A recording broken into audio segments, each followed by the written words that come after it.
Welcome to the Practice Podcast, conversations probing the nature of practice. I'm your host, Dave Fearon, co-author with Peter Vale of the digital book on Practice as a Way of Being.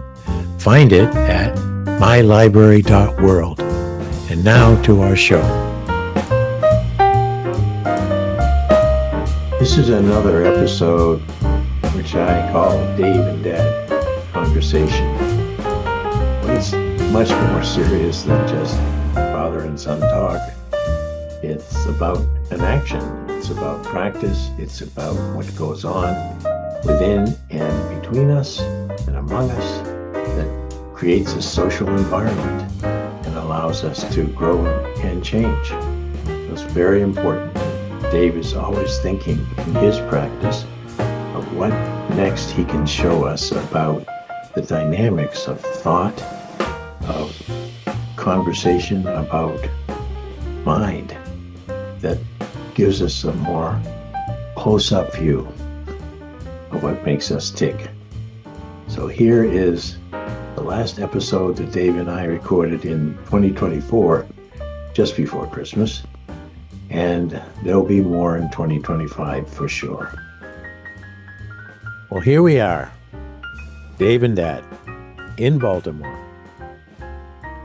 A month or so from the last time we recorded here in Baltimore. At that point, we were sitting at a picnic table next to a very interesting pond and dam, and the leaves were bright, fall foliage. But I'm back, and I came all the way back here in order to record still another Dave and Dad, and for a whole bunch of other reasons.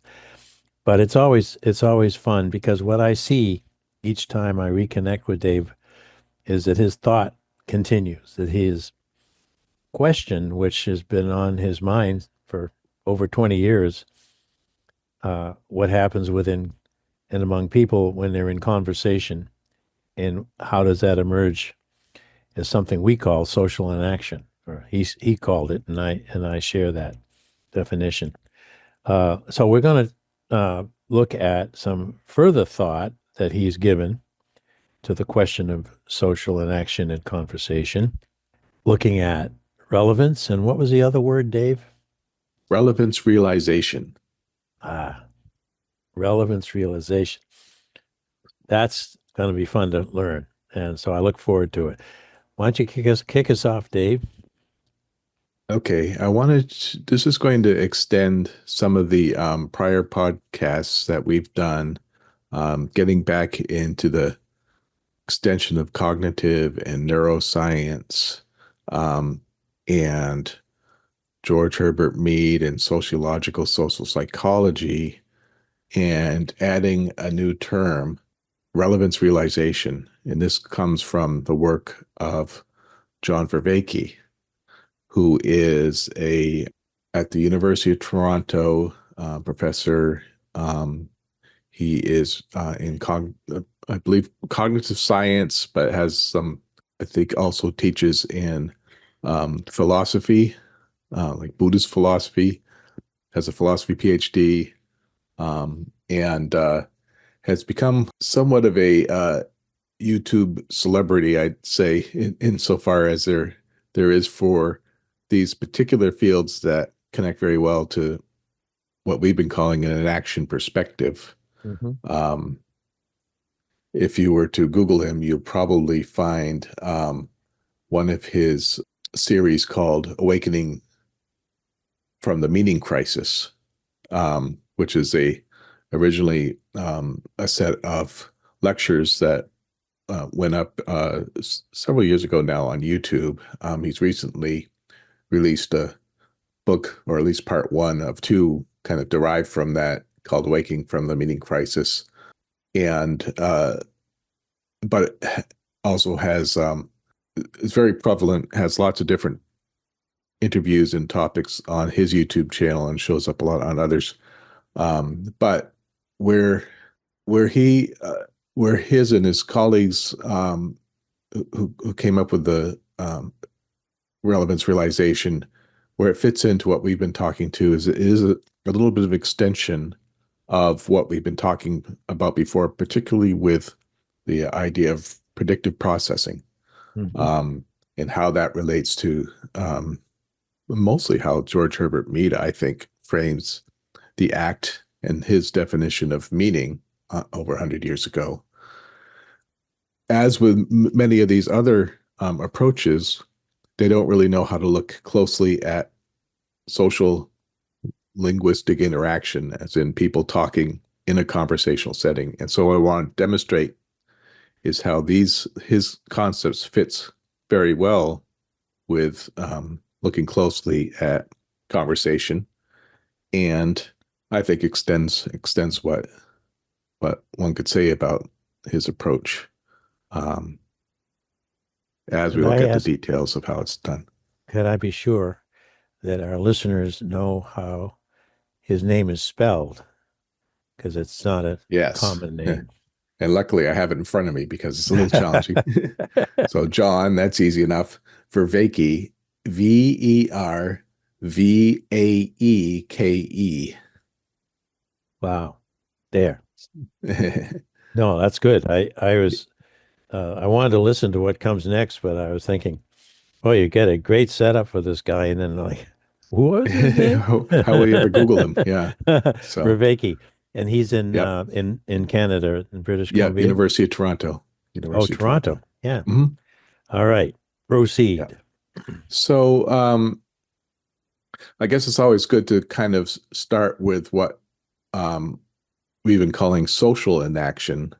And again, inaction as a concept is one that's has a broader and increasing um, amount of research and thinking, mostly showing up in neuroscience, cognitive science, and increasingly in computing and Oh. AI computing, because largely because of its computational applications in the work of Carl Friston and others. But where Carl Friston comes in is what we talked about somewhat before several episodes ago on predictive processing as a way of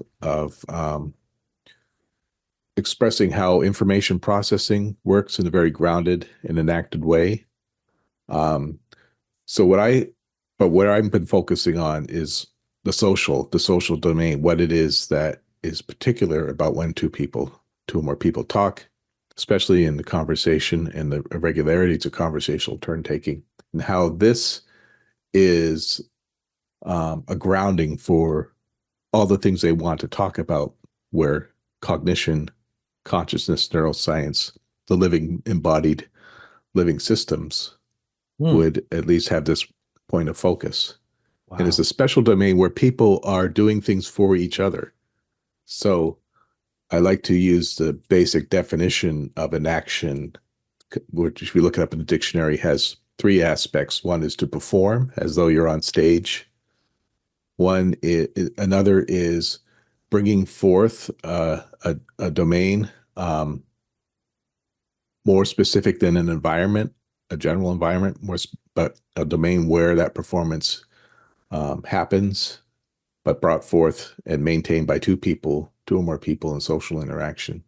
And then a third sense is something that's warranted, something that's law-like. To enact a law is to really enact what matters for the moment, um, as though it were a law, because there's something that people engaged in conversation can point to as mutually understanding and their own mutual histories, which seem as though they're solid and law-like and to some sense unchangeable. But when you look closely, they're creating something right there, treating something as law. And that's where all of these definitions could be framed in terms of relevance. And what does the term relevance mean Hmm. in this sense? So this is different than talk, thinking only about symbolic content. So a word has a meaning. The meaning seems to have a history being fixed. Can we just step aside and not think about the meaning of things, but how the meaning is achieved or realized in a sense? So that's why Vervaeke, using the term relevance realization, it's really the realizing in the moment that's the focus, and where relevance becomes the problem, the salience, what we pay attention to, why it matters for the moment. Um, and even why it might matter more broadly than the moment, but at least being able to point to something that's happening in the moment is where we're trying to focus this idea.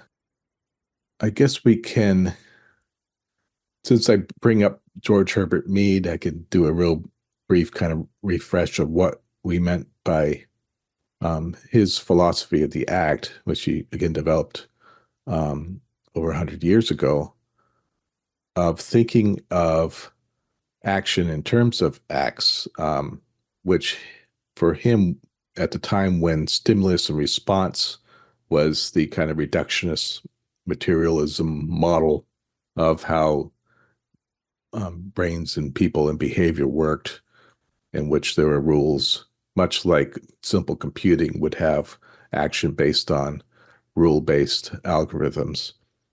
Even he back then could see how that wouldn't really work given the amount of information and things that one would have to model and predict in the world to make an action go forward. He was looking at how living animals behave in the world, where they have to figure things out as they go. So he emphasized kind of a version of a scientific method that that a lot of living creatures would have to do on their own just to negotiate the world, come up with a hypothesis, test a hypothesis. They're trying to decide whether a thing is food, and when in getting the food, whether they'll be attacked.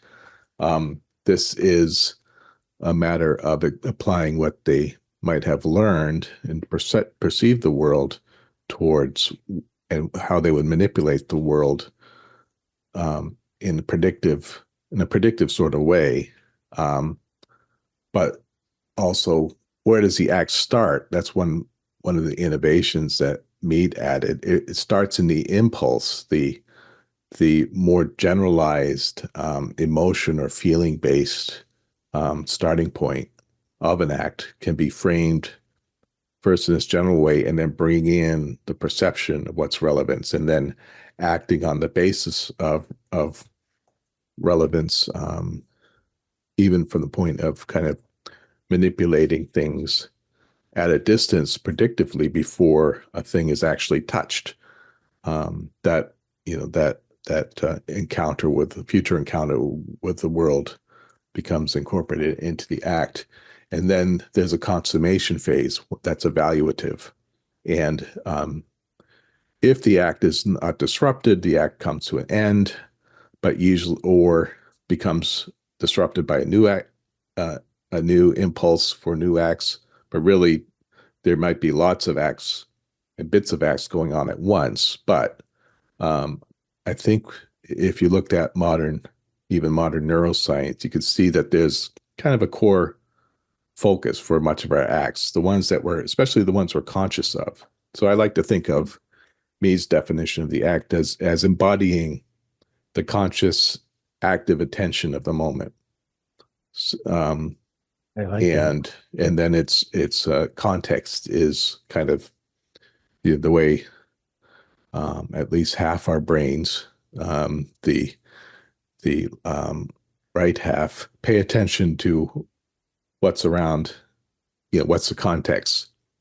Who's sneaking up behind us if we're eating in the forest, or what are the unspoken but possibly relevant counterfactual things as we're having a conversation that is not quite articulated in our mind, but could become relevant to what happens next.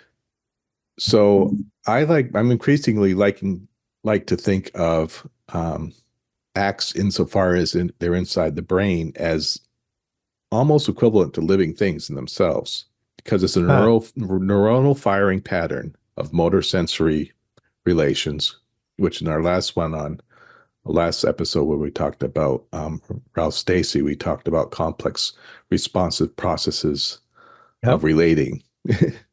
which is a long but somewhat more accurate term than saying, well, it's just a computer program, because it isn't like a computer program. It's much more like a living thing that evolves and even follows Darwinian natural selection in a way at the brain level. But when you start looking at the social domain, in which two people are working out conversation, at that point, you wouldn't necessarily want to say between the two people is a living thing.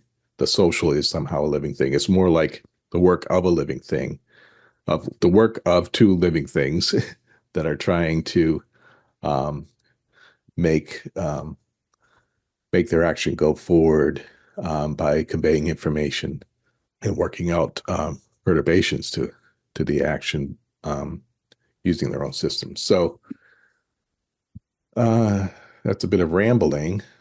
I'll say just one more thing. What I'm building off of is so for Vervaeke around 2012, he and his colleagues put out an initial paper on defining relevance realization. And I'll be saying more what that is. And then more recently, I believe 2022, they did an article where he took this and integrated it more directly with Carl Friston and predictive processing. Mm-hmm. And so we found that predictive processing was a nice way to think of the organization of Mead's social act. I won't get too much into it, but a lot of it is looking at how information is actually defined by Friston as prediction errors in how well one predicts what's going to happen next and then encounters what does happen. There's a difference. And so at first you're making kind of a probability guess of what's going to happen. The amount that's wrong in a sense is the information. And what you're trying to do is minimize the error and in fact minimize the new information that's coming in and serves as a perturbation that you have to figure out. That's fascinating. Yeah. It's kind of it has some implications on how we frame things. We don't have to get too much into it, but the idea of, that's one of the key ideas. Another is there's a notion of inside and outside, or an identity that could be framed by mathematically is something called the Markov blanket, in which as any living system interacts with its world, there are internal processes partly by which it keeps itself alive and defined as such, as a system, which could be as a biological creature, or as, in this case, an act emerging as a complex neuronal sequence. On its insides are what keeps it going as itself. On its surface is the interaction with the given world or domain, which in the brain are other neuronal group firing processes at kind of a hierarchy of more simple and more complex in various parts of the brain. As two people engage in conversation, the surface is what I can do and what I can hear you do and how we would work that out. And so as we experience conversation internally, we have no idea how we're putting together all these words into sentences, phonemes. It's super complex. And the more we look at it, we see how deeply complex it is. And yet we have on kind of a surface, a sense of subjective sense of their understanding, and a subjective prediction that you will understand me mostly, and that I think I understand you, but we're both doing quite a lot of work to understand each other in the conversation. And the closer you look at conversation, the more you can see that work. Yeah.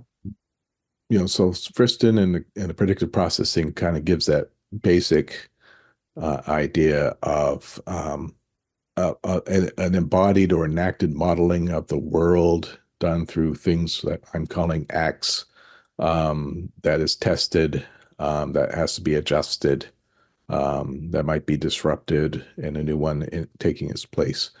Vervaeke but what Vervaeke asked was, how do we find in this model, or express more precisely, what is relevance? What is salience? What are we paying attention to? What is it about our acts? That aboutness being something that is itself maybe can be articulated a little more distinctly. And it's even one where maybe there's, if we were to really look into the neuroscience of it, there's different parts involved, like maybe attention is its own system riding on top of all the things that attention might be about. There's a Italian, I believe it's neuroscience, Michael Graziano has an attention schema theory who kind of poses that idea. But also we talked about Mark Solms and his theory of consciousness, that the brainstem, the very ancient simple system, becomes kind of a tipping point for the impulse at which every complex thing we encounter can kind of boil down into valence. Is this good or bad amongst a small set of emotions and feelings? But we feel subjectively, from this very simple distinction of everything that's going on, we can feel subjectively what it's like to have all these perceptions. So there's kind of this interaction of relevance being built up in that way, from something very complex to simple and in a balance. Vervaeke does a lot on focusing on these kind of oppositional contrasts going on, trade-offs, he calls them, between a world that's too full of information to actually deal with, especially if you're trying to write computer process, like trying to frame it as a bunch of computer processing. He says that, if even a simple chess game has enough options that any one move could take centuries if you had to like have in your head all the possibilities at one moment. So a lot of what cognition does is ignores information, ignoring what's irrelevant from a landscape of salience. And this, again, is all ahead of being linguistic, verbal, rational sense of something we discursively think about. This is what's going on, maybe at the very basis of any living system. But as a way of what he's trying to get at is a sort of what we were talking about before with chaos theory and complexity, and there being a balance between specifying the world in every detail or not specifying it enough. There's a kind of a mathematical model you can look at where if everything were perfectly predictable, you'd have a lot of resilience based on very regular learned practices, memories just kind of rolling out in their sequence. That works well with robust and very predictable situations, but would not work for surprises. So the trade-off there is against resilience is more efficiency by being able to do lots of unpredictable things, and maybe by that kind of leap, you'll jump on the right one, but then you get a lot of costly errors. So there's so the balance between the two, you'll see kind of described mathematically as a small world network actually being the most efficient information processing or minimization model. So to some degrees, having the occasional ability to have random actions or frame just a few counterfactual possibilities in a given act can be more um, effective because you're able to jump to, adjust to surprises Yep. by Yep. jumping to new possibilities quickly. Mm-hmm. So, and the brain's very much organized around that. We don't have to go into it, but I you feel can really what you look at mean. the connections of the brain. Even what we already said about the brain stem, and other areas. The brain's certainly set up to do that. So, how does that manifest in behavior? And what we're going to talk about is how does it manifest in conversation. Carl Friston's predictive processing kind of does this broad level of people or any living system trying to deal with surprise by predicting what's going to happen next. But Vervaeke and his colleagues in this earlier 2012 paper identified three kind of lower order trade-offs or opponent processing relationships that could build up, that could be based on this larger goal of predictive processing. One was the exploration exploitation trade-off. So this is you could kind of think of it nicely with that left and right hemisphere that Ian McGilchrist talks about, where the left side can be very focused on exploiting the surroundings by manipulating, grabbing things, doing things, the motor side of things, while the exploration side is kind of right hemisphere, thinking about context, surroundings, what's new, finding new information in order to be able to handle surprises. So there's a trade-off between the two. Either one extreme might disrupt interaction too much. So there's a balance there. A second one would be specialization, generalization trade-off, where all organisms have to face where they should devote their energies and resources. A lot of what we all do, animals do, is come up with specialized kind of special purpose machinery of sorts, special purpose things. The bird has a beak that works with a particular seed, but the seed needs to be in that environment. And if it goes away, then that specialization doesn't help. But to be too generalized means that maybe you won't be able to deal with the world if you have, Edward Scissorhands has hands that are scissors, and he finds that that's too specialized for a generalized world. Yeah, so some situations can be solved by more common practices, while others are more refined nuances. Then the third trade-off is focusing or diversifying. So a situation might call forth multiple motivations, maybe more than one act or a feeling might solve a problem. So there's something like a natural selection about what might work best, but there's a kind of an opposition between devoting your efforts towards sort of satisfying multiple things at once versus focusing in on just one or two motivations or impulses at the moment. So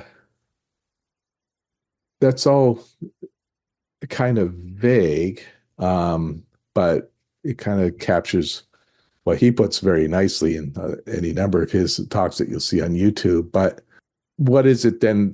I mean, do we get a good sense of what relevance is in a grounded way?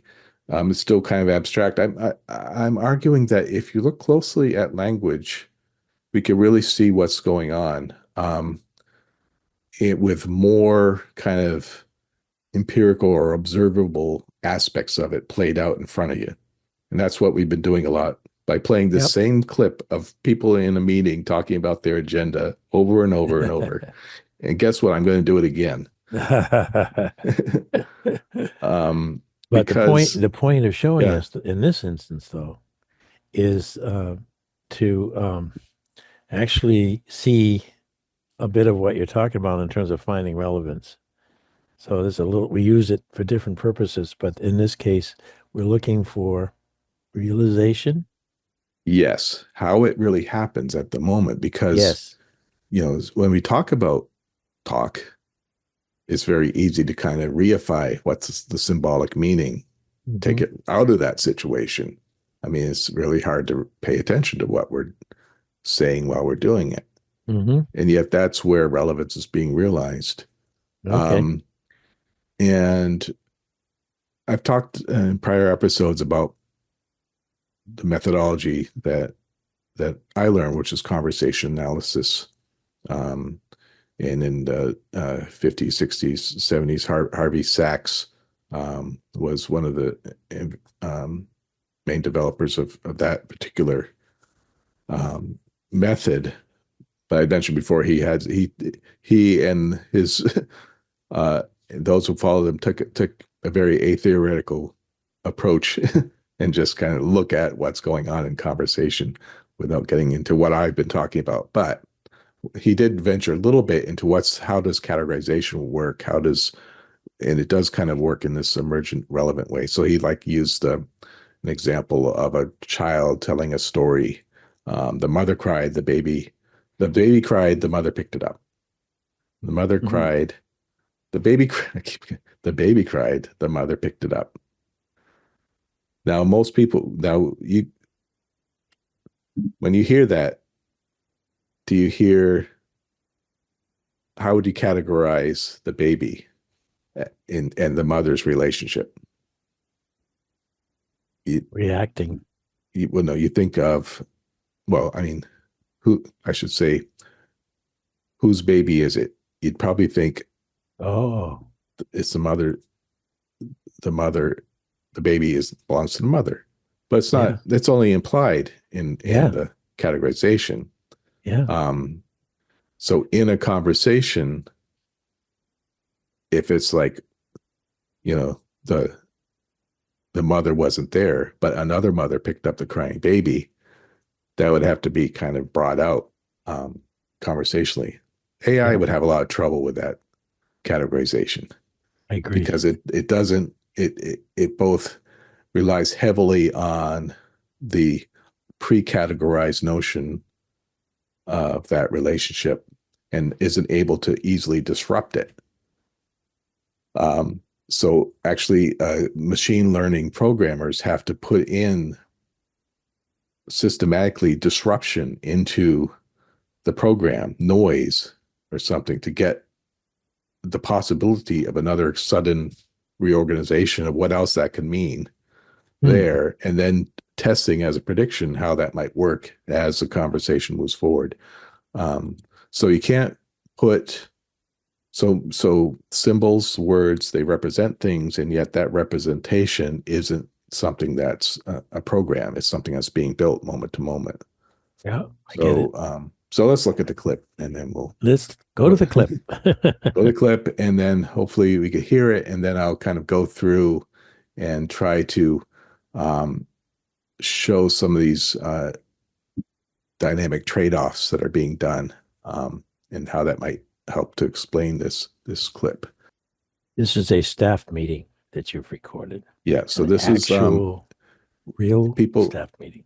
Yeah, people starting a meeting and talking about an agenda for the meeting. The agenda is written on an old-fashioned newsprint paper on an easel behind them at the table. Okay, I'll play it one more time. Come up.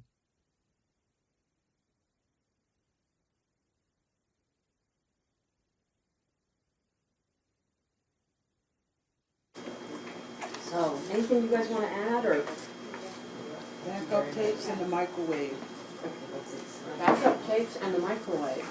Okay. I'm gonna put it up there so you don't forget. That last phrase you said was, are you going to put it up there so we don't forget?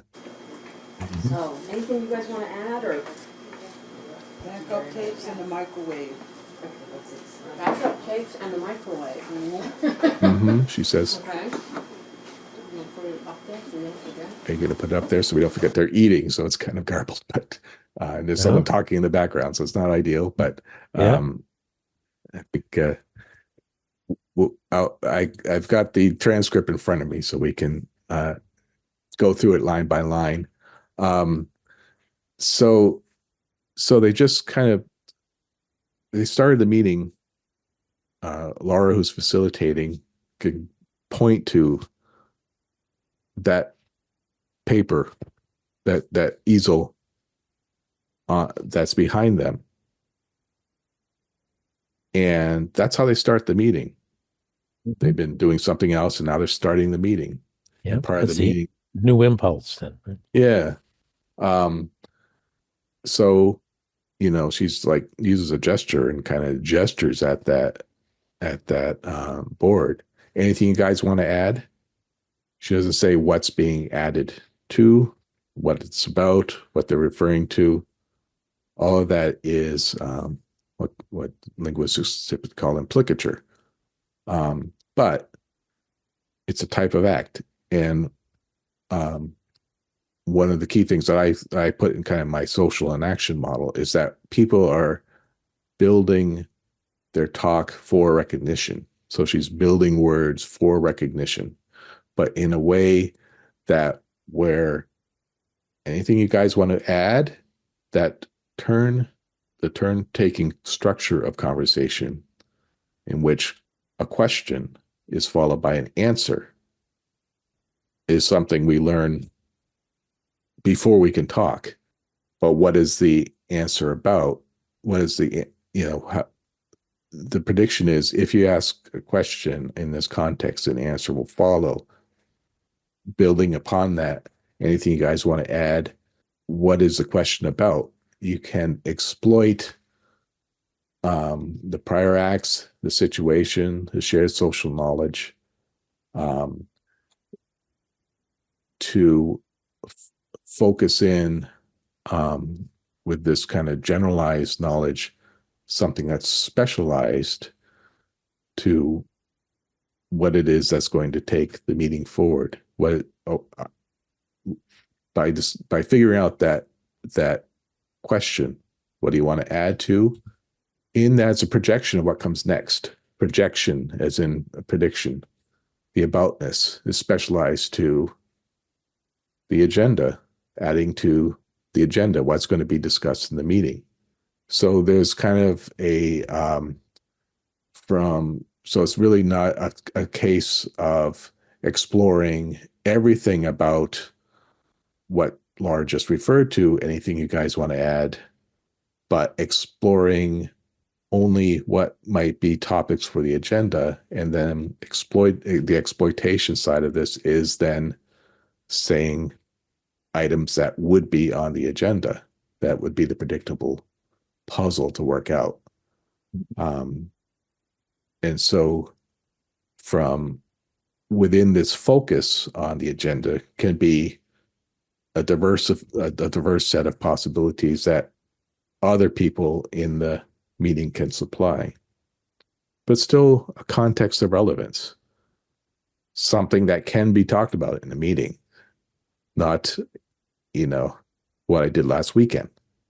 So there's kind of a shared focusing of motivations that are themselves would be accessible or accountable as next acts, what could come next, and how they might be understood, so that when Natalie then says backup tapes in a microwave, will everyone there hear it as items on an agenda? Well, what Laura does next is Natalie says backup tapes in the microwave. Laura says backup tapes in the microwave. What is that? So there's been a question and an answer.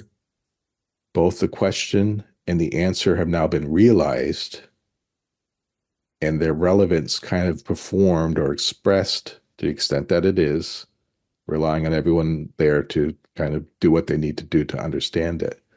Then the third turn position, backup tapes in the microwave, is about what just happened. She did what we called in prior episodes, dialogic syntax. This is the work of Jacques Dubois, linguist at UC Santa Barbara. The dialogic syntax is to use the same words, so very focused, not much diversity, with one change: the question, the intonation. Backup tapes in a microwave, very focused on projection of what might be what. There's a few counterfactual possibilities that could come next. Like this doesn't belong on an agenda. This is we used to say put that over in the parking lot, when you're building an agenda, because it doesn't sound as in quotes serious as the other items might be. Yeah. Like client development, something like that. Yeah. Or any number of things, but as a conversational method, it's a methodology. It's called doing an assessment of what came before and building what might be a perturbation that conversation analysis typically calls repair, in a repair sequence, in which the first part she's done an assessment that indicates a thing that might be repaired. If it's focused in this way, what would be relevant maybe are some certain choices, which she hasn't necessarily supplied, but within the context might be what? Backup tapes in the microwave? Did I hear you right? Backup tapes in the microwave. Explain what you meant. And then within that is explain next, which is, or explain later. Now in a meeting, you put up agenda items to be explained later. That's the social convention.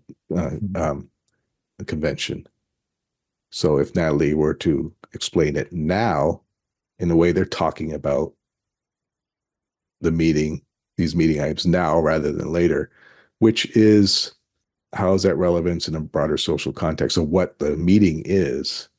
It becomes kind of something that would be what conversation analysis and other fields of methodology call accountable.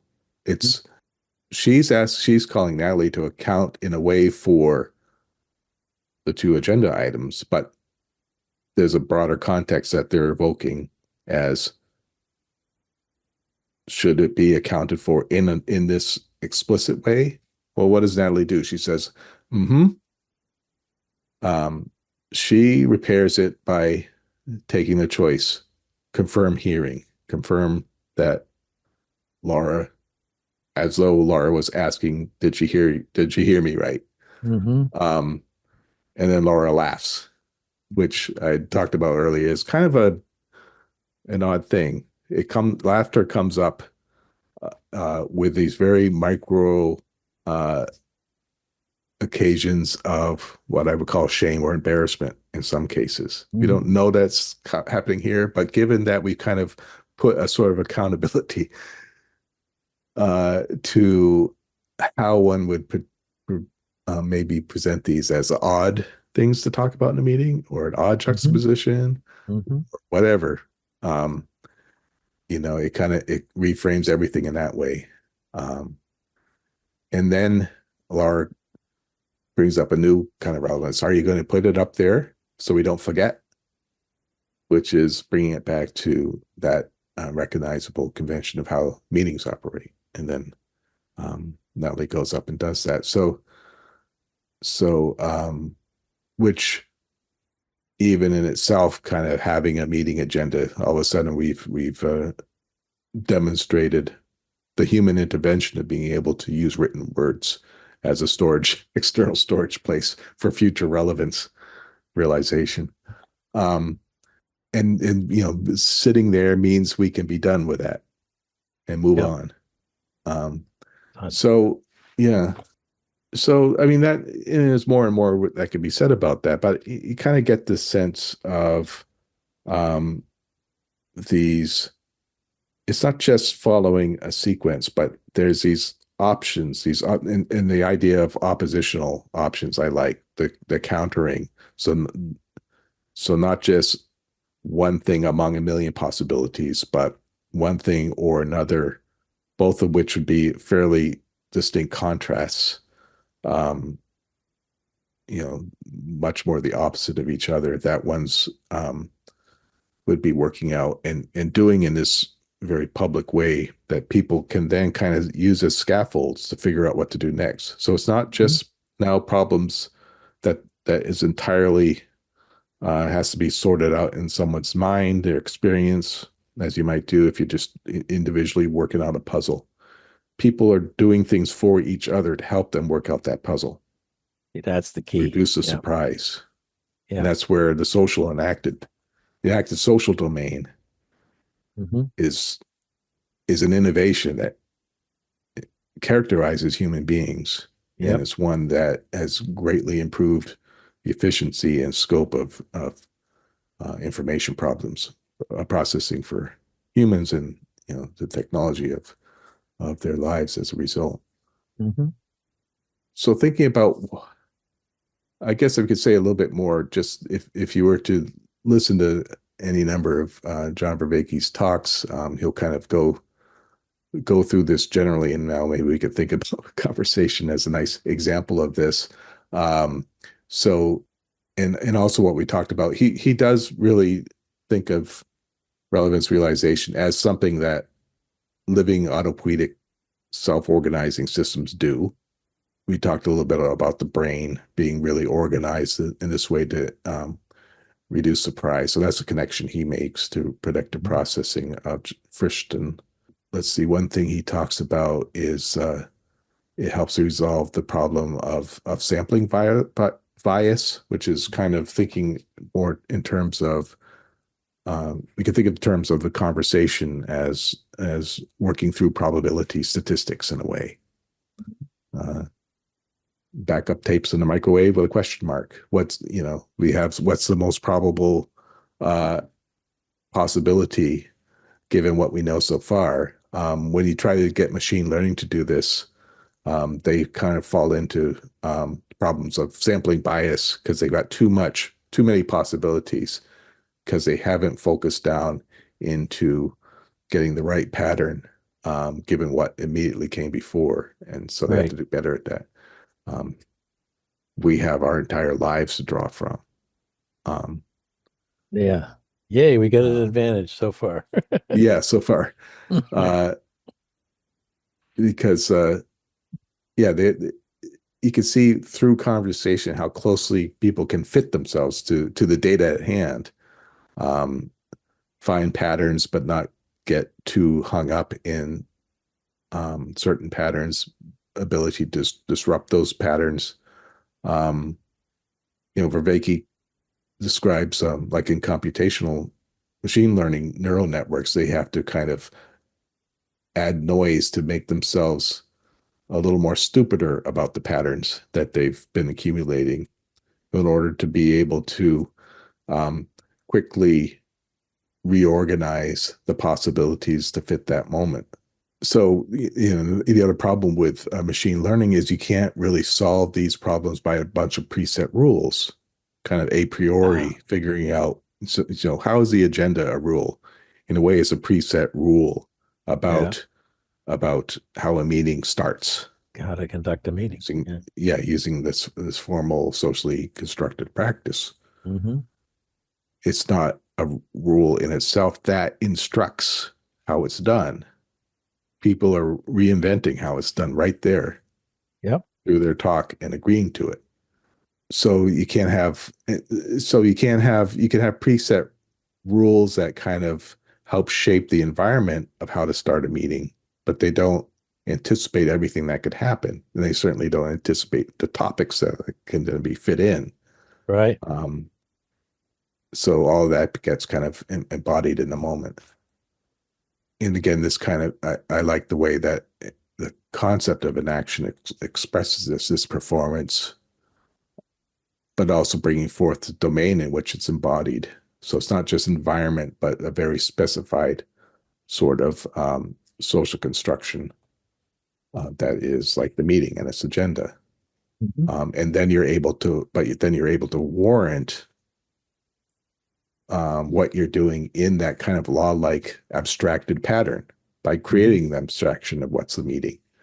or what's and those moment to moment abstractions. Anything you guys want to add, that moment of abstracting, add to the agenda that's there on the board that everyone can see, by which we will start the meeting. None of that has to be said.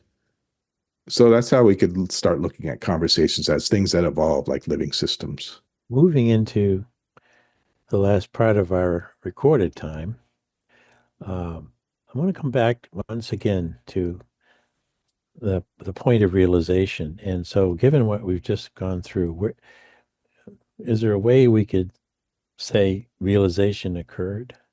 I think that's one of the points that close analysis of conversation does. We don't know what's going on in people's heads, but we do know what they've shown us, and we do know what they show each other. So people are doing a lot of work to make things empirical. And I think a lot of cognitive science isn't able to take advantage of how much cognition people do show in the details of interaction. And that includes emotions as well. Yeah.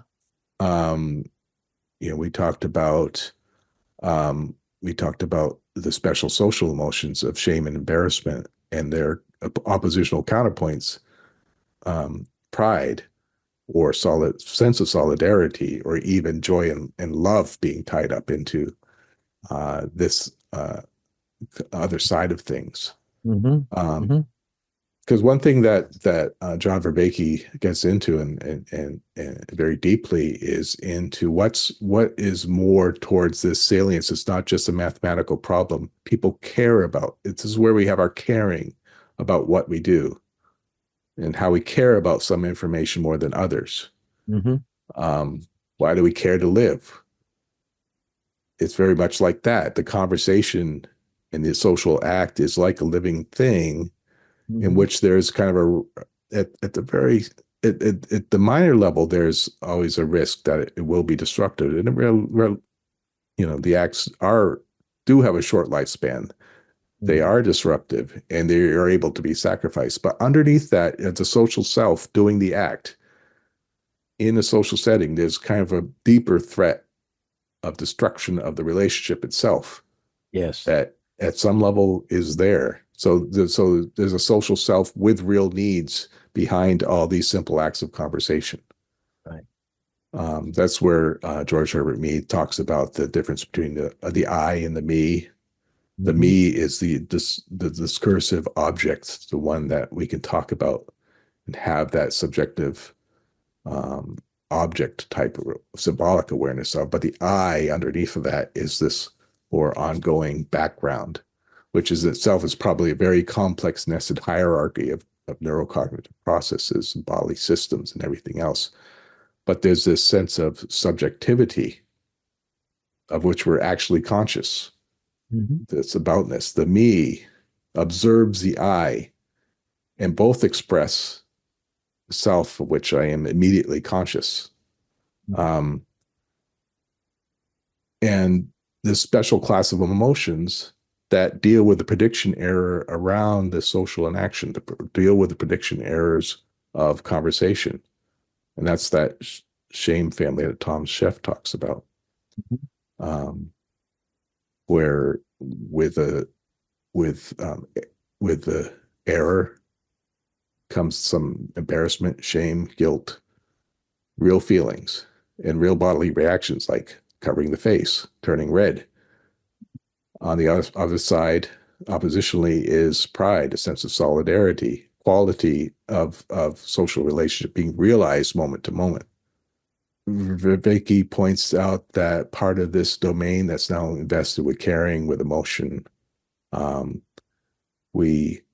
we're in that sense willing to bind ourselves to it, bind ourselves to that enacted social domain, and let ourselves be regulated by it because it gives us something. It's not a blank slate world of the idealists.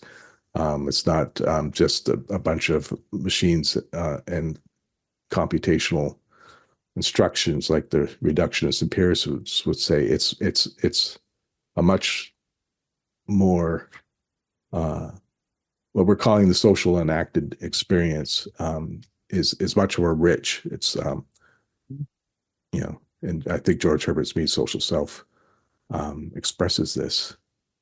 I have seen the clip a lot over the years, and each time, speaking what you just said, I find myself projecting myself into that little segment of time, what, less than 2 minutes, less than a minute.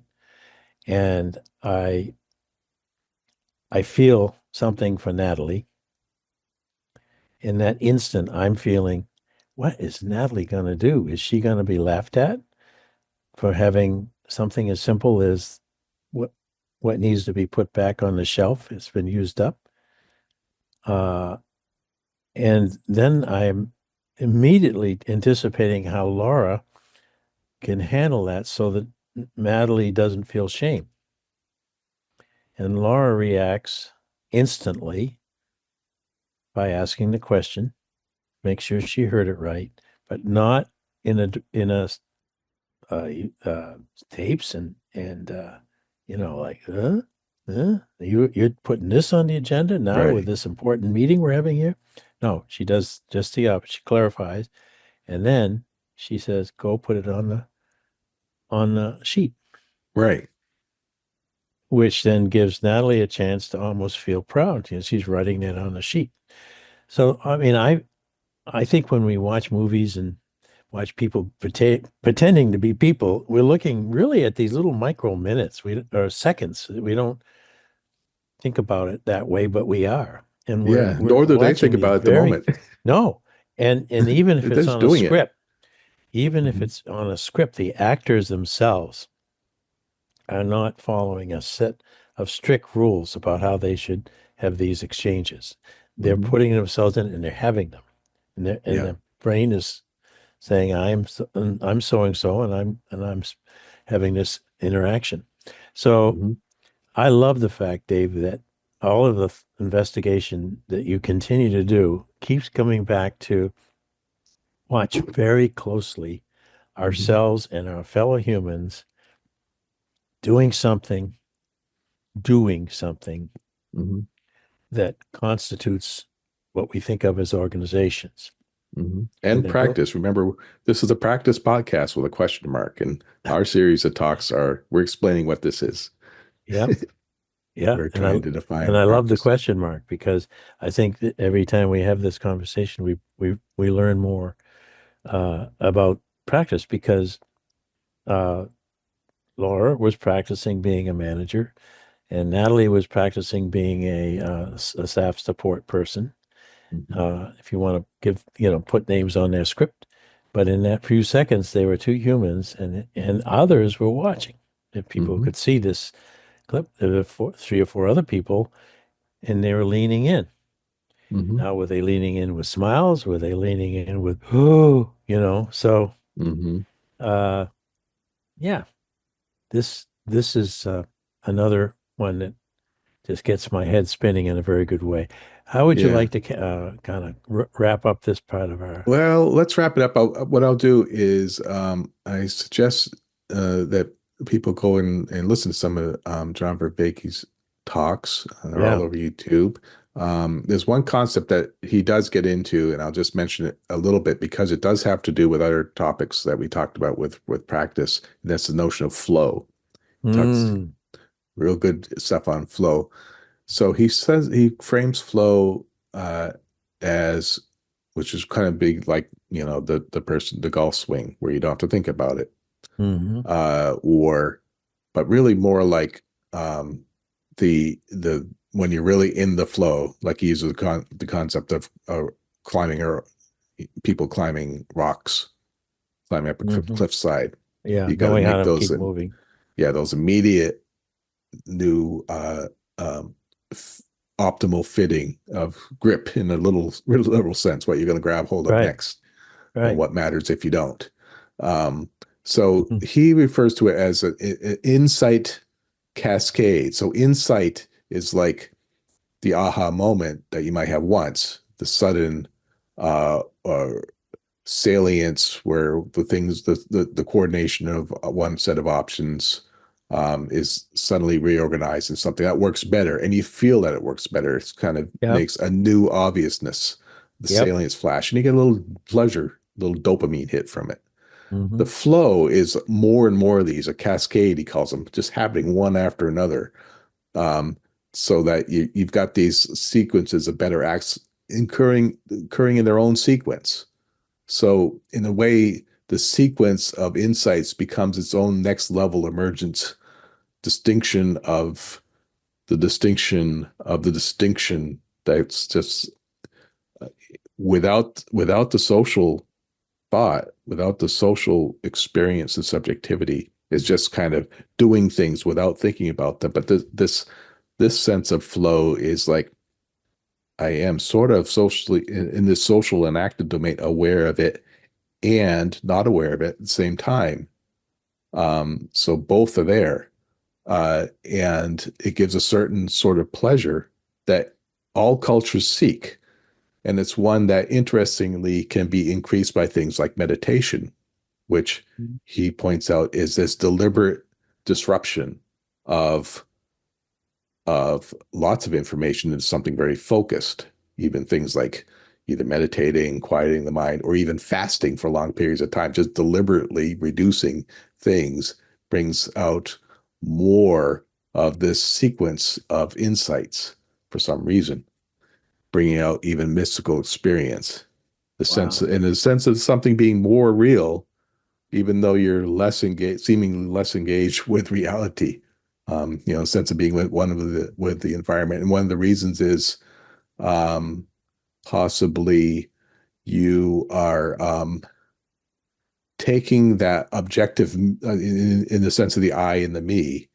You're decreasing that objective me and increasing the I, the experienced I, but not releasing the me. They're both together, and Right. together they're building something even more complex.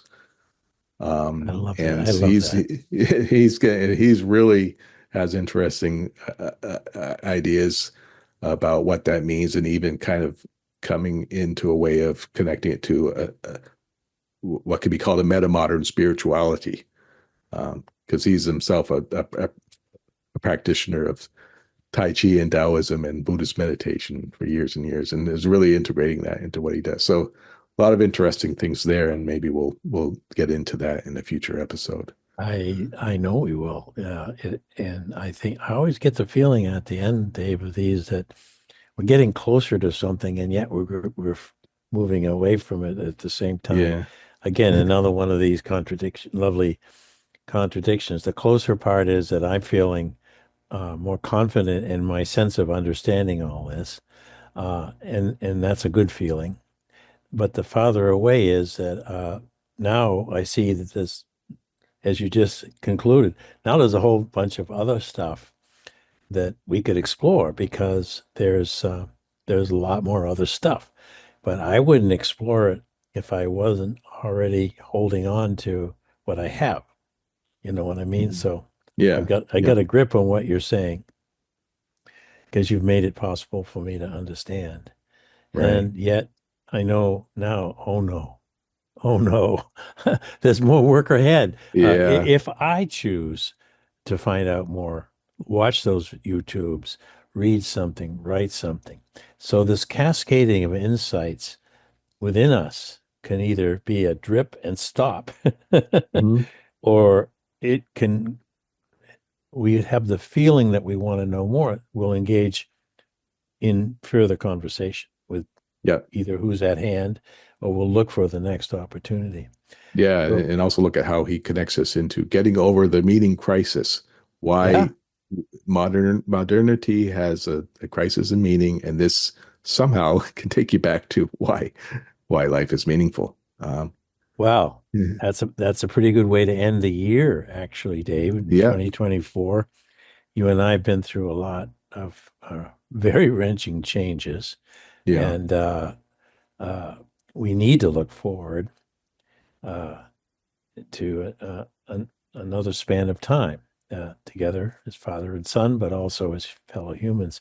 So this all, for me, is encouraging, because it tells me that whether we're aware of it or not, there's a lot of things being done within conversations and after conversations.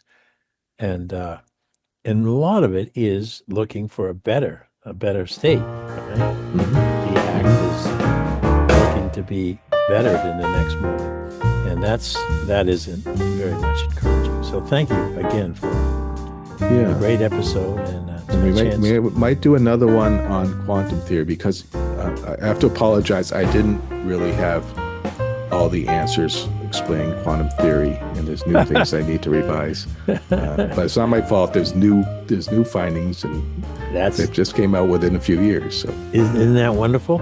Yeah. So it's wonderful. It's huge revolutions there. It's kind of cool. Yeah. But that could be another conversation as well. You've got it. Thank you again. Thank you for listening to the Practice Podcast, Conversations Probing the Nature of Practice. If you'd like to hear more, go to Automatic, Spotify, Apple Podcast, or YouTube. And please consider purchasing our book on practice as a way of being at mylibrary.world. It's a digital book with lots of features that you do not see in a conventional book. So once again, thank you, and I look forward to you listening again.